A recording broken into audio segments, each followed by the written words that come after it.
Shalom jemaat Tuhan, kita bersyukur hari ini kita boleh beribadah bersama dan kita boleh mendengarkan firman Tuhan di dalam situasi yang tidak seperti biasa. Tapi saya percaya bahwa kita semua tahu Tuhan tetap memelihara hidup kita walau apapun yang sedang kita alami saat ini. Sebelum kita mendengarkan firman Tuhan, mari kita berdoa. Bapa yang di surga, kami bersyukur untuk kesempatan ini kami boleh bersama-sama mendengarkan suara Tuhan, dan kami rindu dilawat oleh firman-Mu.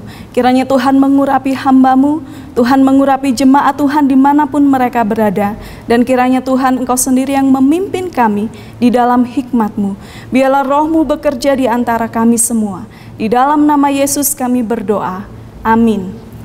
Kita akan belajar dari satu bagian firman Tuhan. Kita membuka di dalam Lukas pasal yang ke-12, ayat yang ke-35 sampai ayat yang ke-48.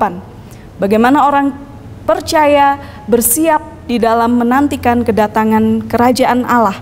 Mari kita membuka Lukas 12 ayat 35 sampai 48. Saya akan membacakan untuk kita semua. Hendaklah pinggangmu tetap berikat dan pelitamu tetap menyala. Dan hendaklah kamu sama seperti orang-orang yang menanti-nantikan tuannya yang pulang dari perkawinan, supaya jika ia datang dan mengetok pintu, segera dibuka pintu baginya. Berbahagialah hamba-hamba yang didapati tuannya berjaga-jaga ketika ia datang. Aku berkata kepadamu, sesungguhnya ia akan mengikat pinggangnya dan mempersilakan mereka duduk makan, dan ia akan datang melayani mereka. Dan apabila ia datang pada tengah malam atau pada dini hari dan mendapati mereka berlaku demikian, maka berbahagialah mereka. Tetapi ketahuilah ini, jika tuan rumah tahu pukul berapa pencuri akan datang, ia tidak akan membiarkan rumahnya dibongkar. Hendaklah kamu juga siap sedia, karena Anak Manusia datang pada saat yang tidak kamu sangkakan. Kata Petrus, Tuhan, kamikah yang Engkau maksudkan dengan perumpamaan itu, atau juga semua orang? Jawab Tuhan, jadi siapakah pengurus rumah yang setia dan bijaksana, yang akan diangkat oleh tuannya menjadi kepala atas semua hambanya, untuk memberikan makanan kepada mereka pada waktunya? Berbahagialah hamba yang didapati tuannya melakukan tugasnya itu ketika tuannya itu datang. Aku berkata kepadamu, sesungguhnya tuannya itu akan mengangkat dia menjadi pengawas segala miliknya.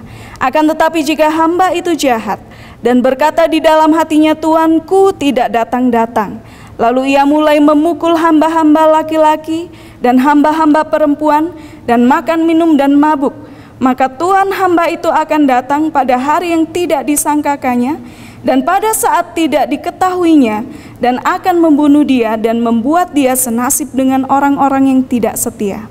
Adapun hamba yang tahu akan kehendak tuannya, tetapi yang tidak mengadakan persiapan atau tidak melakukan apa yang dikehendaki tuannya, ia akan menerima banyak pukulan.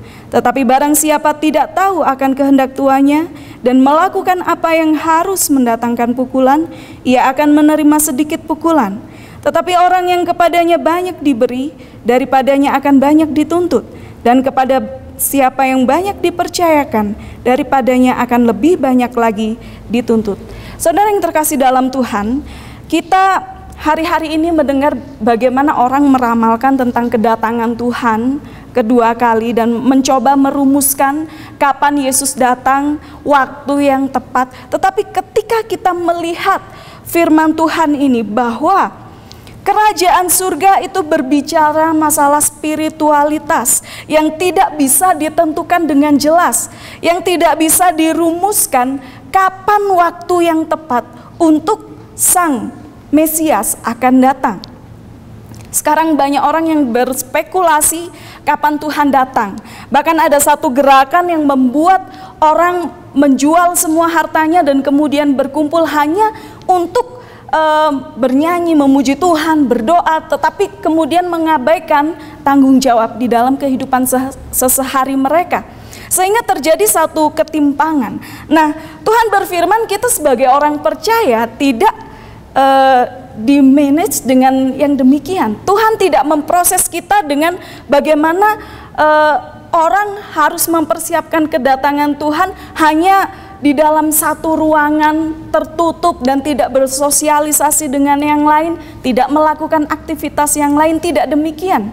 Tuhan menuntut kita untuk selalu berjaga-jaga, bersiap sedia kapan waktu Tuhan datang.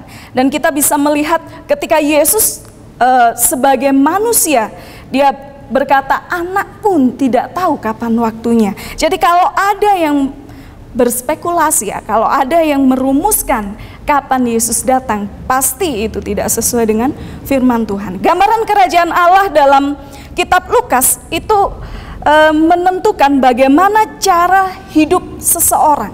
Cara orang percaya melakukan kehidupannya itu digambarkan dalam hal ini.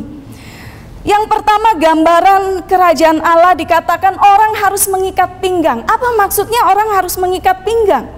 Waktu itu seorang hamba itu dia harus siap sedia, dan mengikat pinggang adalah gambaran kesiapan untuk melakukan satu pekerjaan.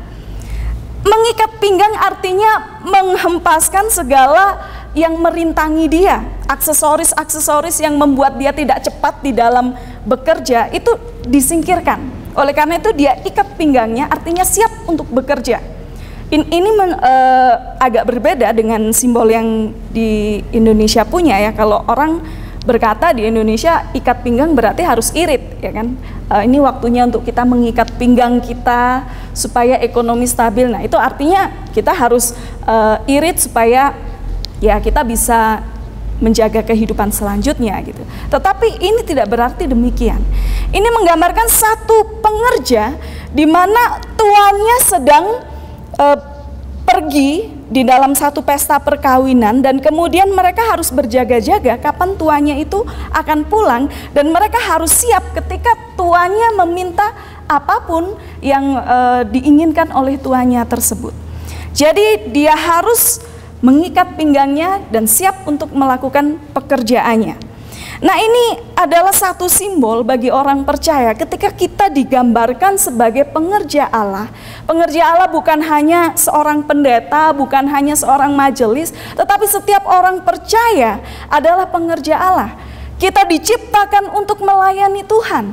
Maka ketika orientasi kita adalah melayani diri kita sendiri, melayani manusia, itu sudah tidak sesuai dengan tujuan atau hakikat bagaimana manusia diciptakan. Jadi manusia diciptakan hanya untuk memuliakan Tuhan. Memuliakan Tuhan itu bukan berarti hanya dengan puji-pujian. Kita memuliakan Tuhan di dalam pekerjaan kita. Kita memuliakan Tuhan di dalam perkataan kita, tindakan kita. Seluruh aspek hidup kita itu adalah tujuannya hanya satu.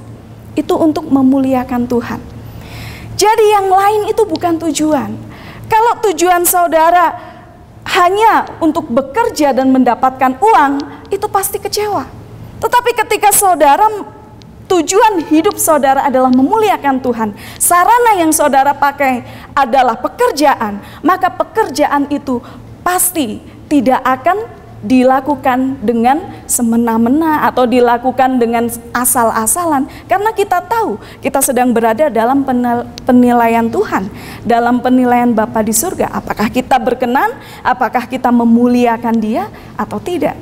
Harusnya orang percaya ya melakukan hal tersebut. Jadi gambaran seorang hamba yang siap untuk melayani, gambaran seorang percaya yang siap apapun yang Tuhan ingin lakukan di dalam hidup kita, melalui apapun kita mesti siap. Apa yang merintangi kita, itu kita tanggalkan. Kalau dalam surat Rasul Paulus dikatakan dosa yang merintangi dan semua masalah yang menjadi beban itu ditinggalkan supaya kita bisa lari lebih cepat. Nah ini supaya kita bisa bekerja untuk Tuhan lebih cepat. Kita tidak pernah melihat orang ya pelari dengan high heels ya, kemudian ransel di punggungnya atau aksesoris-aksesoris yang lain. Kita nggak pernah temukan itu, karena itu akan membuat pergerakan melambat. Nah seperti itulah dosa. Ketika kita masalah dosa itu tidak pernah terselesaikan di dalam hidup kita, kita tidak pernah bekerja dengan cepat, kita tidak pernah lari dengan cepat, karena ada hal-hal itu. Maka dari itu kita perlu tanggalkan, kita perlu ikat pinggang kita, kita mengikat pinggang kita menyangkal diri. Menyangkal diri ini bukan berpura-pura, ya, tetapi menyangkal diri ini adalah meninggalkan segala kedagingan kita. Ya, kita manusia hidup di dunia masih ada keinginan untuk berbuat dosa. Karena apa? Karena kita sudah jatuh dalam dosa. Tetapi dengan kuasa Kristus kita bisa meninggalkan itu semua. Apa yang menjadi beban di dalam hidup kita yang terus menghalangi kita untuk memuliakan Tuhan, harusnya itu kita bisa singkirkan. Kalau pekerjaan saudara itu membuat saudara tidak memuliakan Tuhan, dilihat lagi apa yang membuat itu tidak memuliakan Tuhan. Apakah itu keegoisan kita, keinginan kita? Mari kita melihat ini sebagai pengerja yang siap untuk melayani Tuhan. Kemudian yang kedua, ini kita bisa melihat bahwa di dalam Injil Markus juga disinggung bahwa ketika orang yang siap untuk menantikan kedatangan kerajaan Allah adalah mereka yang menyiapkan pelita, yang membiarkan pelitanya tetap menyala. Kita ingat pada peristiwa 5 gadis bijak dan 5 gadis yang bodoh, mereka sama-sama punya pelita, tetapi yang menjadi perbedaan adalah yang satu mempersiapkan, yang satunya lagi tidak mempersiapkan apa yang menjadi kebutuhannya. Kita tidak tahu kapan mempelai itu datang, kita tidak tahu kapan waktunya itu tiba, tetapi yang diketahui hanyalah para pengiring harus siap. Nah, ketika kita dikatakan adalah terang dunia, maka kita harus membiarkan terang itu tetap menyala. Kita harus berjaga-jaga kapan waktu Tuhan datang. Masalahnya Tuhan tidak memberitahu kapan datang. Ini mau menunjukkan apa? Kesiapsediaan kita. Apakah kita orang yang siap sedia kapanpun Tuhan datang?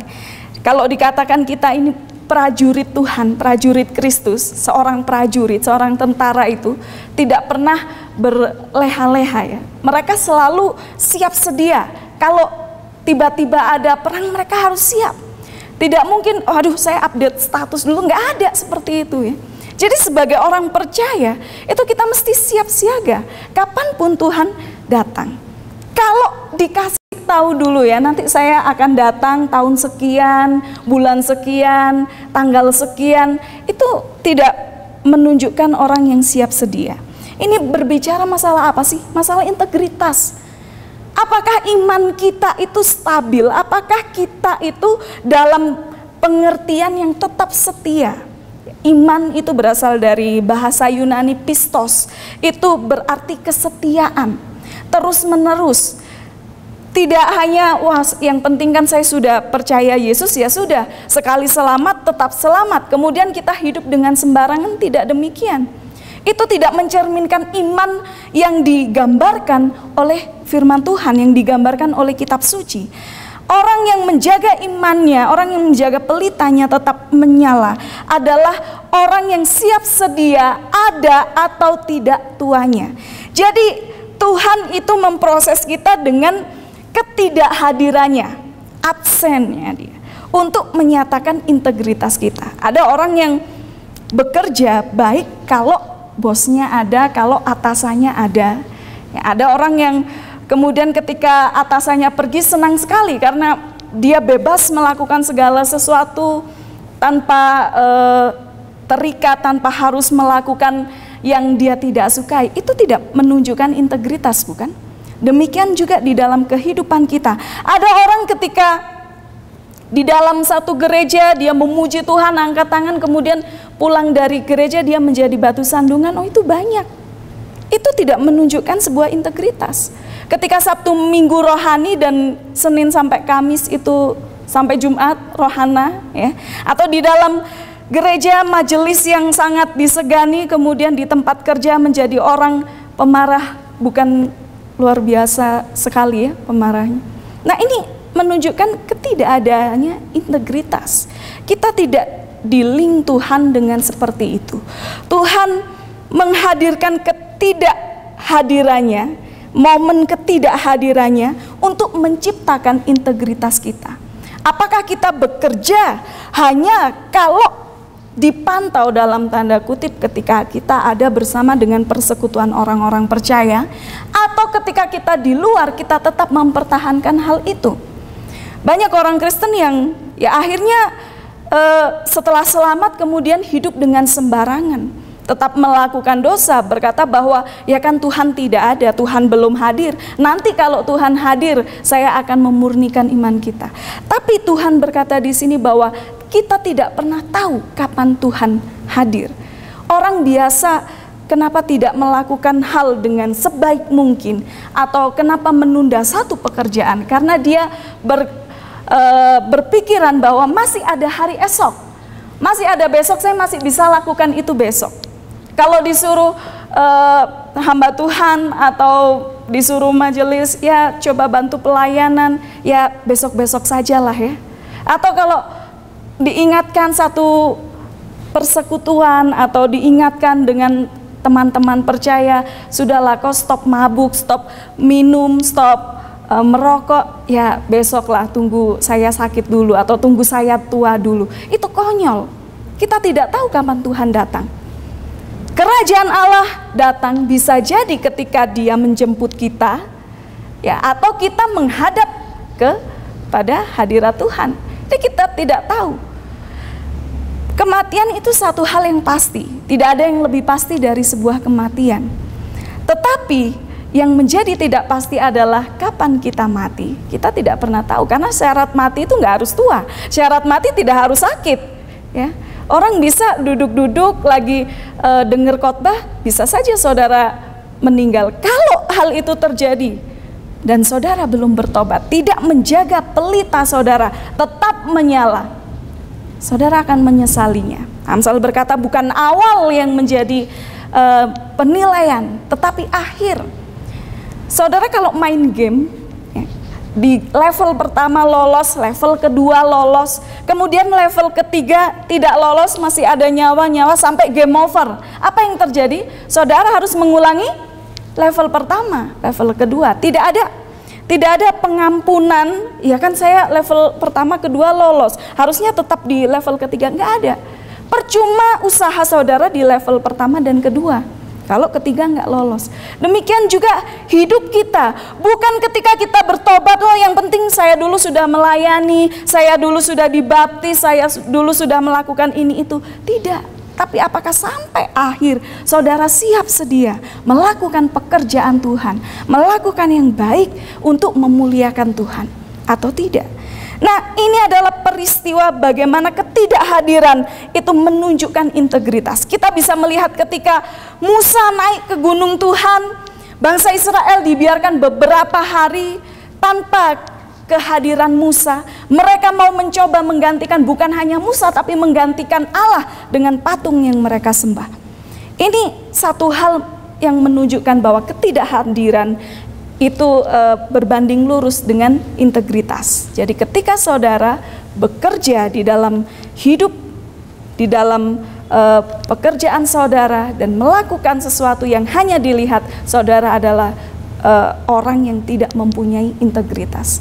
Integritas adalah ketika saudara melakukan sendiri, itu karakter kita akan muncul. Saudara ingin tahu saudara orang yang seperti apa? Amati ketika saudara hidup sendiri atau sedang melakukan hal sesuatu yang tidak ada orang. Di situ kita akan lihat.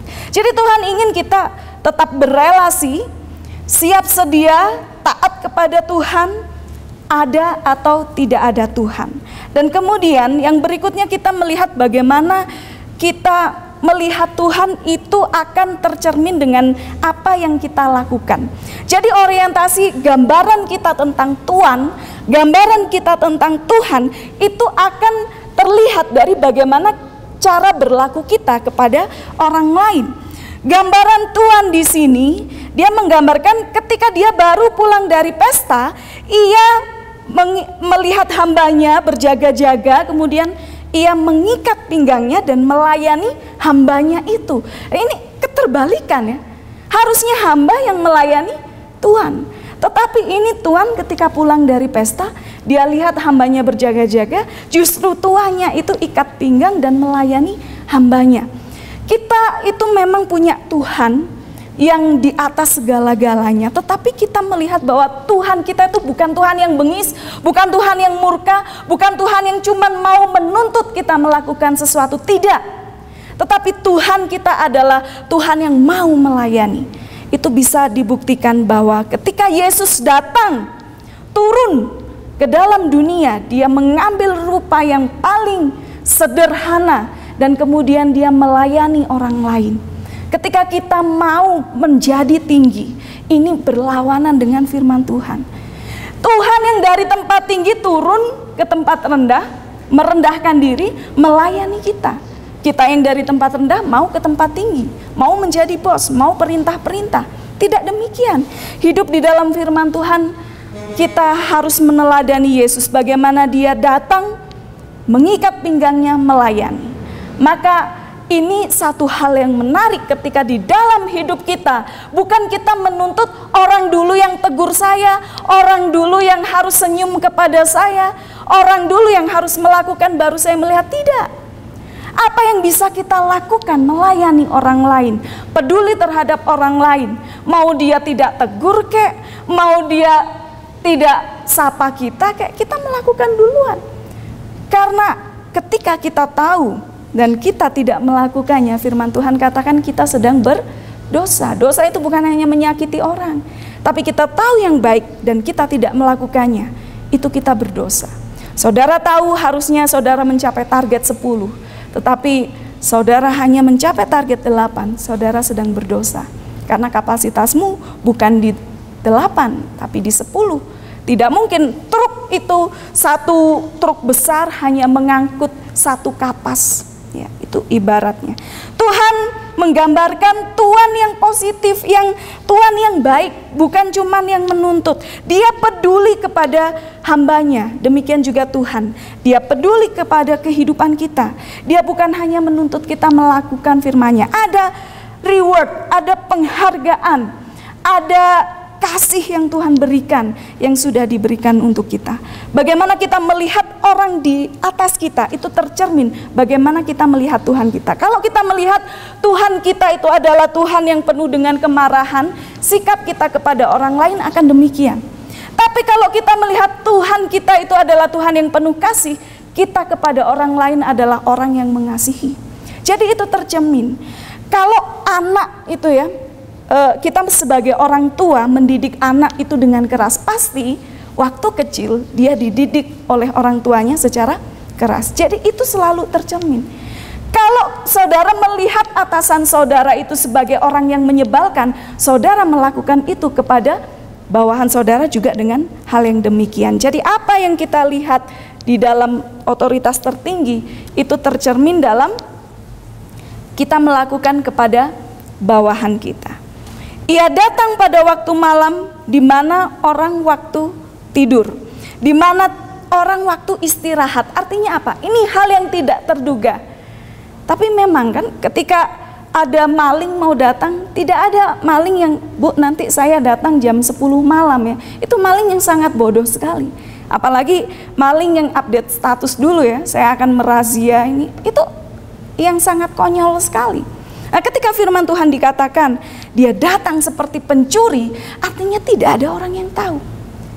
Di saat kita lengah, siapa tahu Tuhan waktu itu datang. Oleh karena itu Tuhan mau kita hidup berjaga-jaga. Integritas kita di dalam kita melakukan apapun itu untuk memuliakan Tuhan. Ingat, kita bekerja bukan untuk menyenangkan hati orang, bukan untuk mencari muka ya. Saudara boleh cari muka, tapi cari mukanya cari muka Tuhan, cari wajah Tuhan.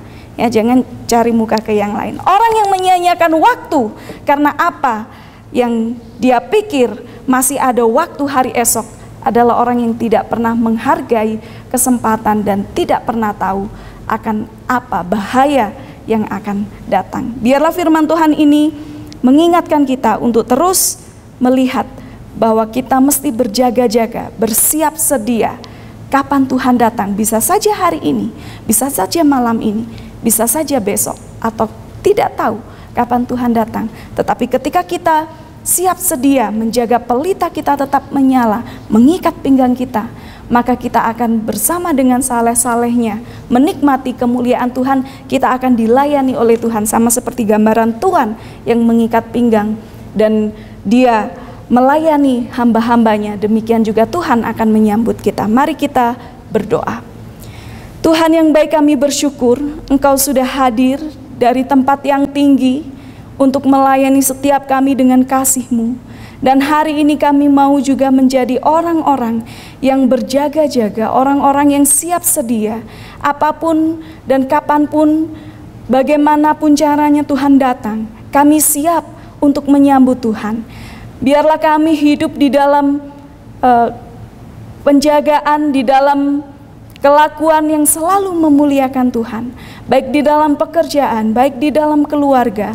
Tuhan, kiranya Engkau akan menuntun kami untuk melakukan segala sesuatu sesuai dengan firman-Mu. Kami berdoa saat ini untuk situasi yang sedang kami alami, yang kadang membuat kami lengah, yang kadang membuat kami tidak waspada akan kehadiran Tuhan, di mana Tuhan bisa saja datang sewaktu kami sedang tidak bersiap. Kami memohon kiranya Tuhan, Engkau akan menolong kami menjadi orang-orang yang mempunyai integritas, orang-orang yang mempunyai kesetiaan, orang-orang yang berlaku jujur, orang yang berlaku adil, yang memikirkan sesamanya, dan yang tidak menjadi batu sandungan bagi orang lain.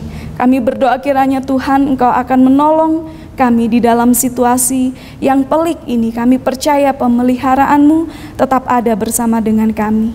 Kami berdoa untuk perusahaan di tempat ini. Tuhan, kiranya Engkau akan menolong setiap hamba-hamba-Mu di dalam mengambil keputusan, di dalam menjalankan pekerjaan mereka.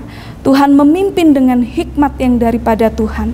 Dan Tuhan akan terus memelihara setiap karyawan, setiap kami masyarakat Tembagapura. Tuhan, kiranya Engkau akan memberkati. Terima kasih Bapa di surga. Di dalam nama Yesus kami menyerahkan hidup kami. Amin.